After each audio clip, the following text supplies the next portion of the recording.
സെക്രട്ടേറിയറ്റിന് മുന്നിൽ സമരം തുടരുന്ന PSC ഉദ്യോഗാർത്ഥികളെ ചർച്ചയ്ക്ക് വിളിച്ചിരിക്കുന്നു സർക്കാർ. LPST റാങ്ക് ഹോൾഡേഴ്സുമായി പൊതുവിദ്യാഭ്യാസ മന്ത്രി അല്പസമയത്തിനകം ചർച്ച നടത്തും. ഉദ്യോഗാർത്ഥികളുടെ രാപ്പകൽ സമരം 37 ദിവസം എത്തിയിരുന്നു. 37ാം ദിവസമാണ് നമുക്ക് ഇപ്പോൾ ഒരു പരിഹാരത്തിലേക്ക് കാര്യങ്ങൾ അടുക്കുന്നു എന്ന തോന്നലുണ്ടാവുന്നത്. നേരത്തെ മുഖ്യമന്ത്രി കണ്ടിരുന്നു, അന്ന് 2 മാസം വേണമെന്ന് മുഖ്യമന്ത്രി പറഞ്ഞിരുന്നു. ഗോപാൽ ശില സനലുണ്ട് കൂടുതൽ വിവരങ്ങളുമായി. ഗോപാൽ ശില Sanal, very good morning once again. ഒടുവിൽ ഇന്നിപ്പോൾ 37ാമത്തെ ദിവസം വിദ്യാഭ്യാസ വകുപ്പ് മന്ത്രി തന്നെ നേരിട്ട് ഇവരെ കാണാൻ പോവുകയാണ്. നേരത്തെ മുഖ്യമന്ത്രി കണ്ടിട്ടും വലിയ ഫലമൊന്നും ഉണ്ടായില്ല. വളർമതിയുടെ സമരം അടുത്ത ഘട്ടത്തിലേക്ക് 12-13 ദിവസത്തിലേക്ക് കടക്കുന്നു. ആ സാഹചര്യത്തിലാണ് പ്രതിപക്ഷം കൂടി ഏറ്റെടുക്കുന്ന സാഹചര്യത്തിലാണ് സർക്കാരിൻ്റെ ഈ നീക്കം. എന്തെങ്കിലും ഒരു നീക്കുപോക്കിന്നുണ്ടാകാനുള്ള സാധ്യതയുണ്ടോ, അതോ പതിവ് പോലെ കണ്ണിൽ പൊടിയിടാനുള്ള ചർച്ചയോ?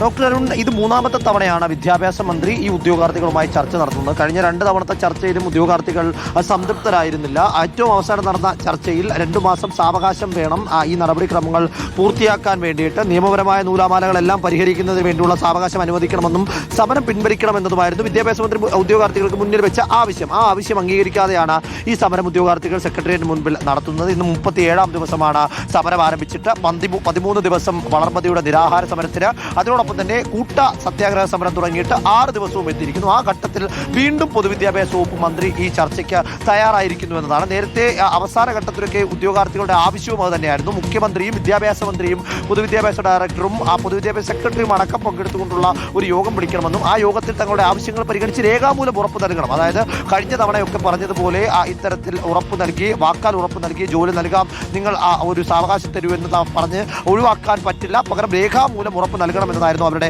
ആവശ്യം. അതിൽ മുഖ്യമന്ത്രി ഇന്നത്തെ ചർച്ചയിൽ ഉണ്ടാകില്ല. പകരം ബാക്കി 3 പേർ, പൊതുവിദ്യാഭ്യാസ ഡയറക്ടർ, സെക്രട്ടറി, പൊതുവിദ്യാഭ്യാസ മന്ത്രി എന്നിവർ ഈ ചർച്ചയിൽ ഇന്ന് പങ്കെടുക്കും. രാവിലെ 10:30 സെക്രട്ടേറിയറ്റ് അനക്സിലെ മന്ത്രിയുടെ ഓഫീസിൽ വെച്ചാണ് ഈ ചർച്ച തീരുമാനിച്ചിരിക്കുന്നത്. ഇപ്പോൾ ഉദ്യോഗാർത്ഥികൾ സമരപ്പന്തലിൽ അല്പസമയത്തിനകം ഇങ്ങോട്ടേക്ക് എത്തിച്ചേരുമെന്നതാണ് നമുക്ക് മനസ്സിലാക്കാൻ സാധിക്കുന്നത്. വളർമതി നിരാഹാര സമരത്തിലായതിനാൽ തന്നെ, ആരോഗ്യനില മോശമായതിനാൽ തന്നെ ആംബുലൻസ് സംവിധാനം അവർക്ക് ഇങ്ങോട്ടേക്ക് വരാൻ വേണ്ടി ആവശ്യമുണ്ട്. ആ ആംബുലൻസിലാണ് ഈ ഉദ്യോഗാർത്ഥികൾ ഇങ്ങോട്ടേക്ക് വരുന്നത് എന്നതാണ് നമുക്ക് ഈ ഘട്ടത്തിൽ മനസ്സിലാക്കാൻ സാധിക്കുന്ന കാര്യം. എന്താണെങ്കിലും ഏറെ പ്രധാനപ്പെട്ട ചർച്ച എന്ന് പറയേണ്ടിയിരിക്കുന്നു. ഉദ്യോഗാർത്ഥികൾ ഉന്നയിക്കുന്ന ആവശ്യങ്ങൾ ഏറെക്കുറെ അവർ നീതി അർഹിക്കുന്ന ആവശ്യങ്ങളുമാണ്. നിയമനം 1ാം റാങ്കുകാർക്ക് പോലും കിട്ടുന്നില്ല. പിന്നെ എന്തിന് PSC വഴി ഇത്തരത്തിലൊരു പരീക്ഷ നടത്തുന്നു എന്ന ചോദ്യം അവർ ഉന്നയിക്കുന്നു. അതിനോടൊപ്പം തന്നെ അവരെ ചൊടിപ്പിക്കുന്ന ഒരു പ്രധാനപ്പെട്ട കാര്യം, LDF സർക്കാരിന്റെ കാലത്ത് സമാനമായ ഒരു സമരം സെക്രട്ടേറിയറ്റ് മുൻപിൽ ഉദ്യോഗാർത്ഥികൾ നടത്തിയിരുന്നു. ആ സമരത്തിൽ ഐക്യദാർഢ്യം പ്രഖ്യാപിക്കാൻ ഇന്നത്തെ മുഖ്യമന്ത്രിയായിരുന്ന, അന്നത്തെ പ്രതിപക്ഷ നേതാവായിരുന്ന VD സതീശൻ അടക്കമുള്ളവർ എത്തി. അന്ന് VD സതീശൻ അടക്കം ഉൾപ്പെടെ ഈ ഉറപ്പ് നൽകിയിരുന്നത് ആദ്യം സർക്കാർ അധികാരത്തിൽ വരുമ്പോൾ തീരുമാനമാക്കുന്നത് ഇവരുടെ റാങ്ക് ലിസ്റ്റുമായി ബന്ധപ്പെട്ട നിയമനങ്ങളായിരിക്കും, അത് കൃത്യമായ നിയമനം ഉറപ്പായിരിക്കുമെന്ന ഒരു നിർദ്ദേശം അല്ലെങ്കിൽ അങ്ങനെ ഒരു വാഗ്ദാനം കൂടി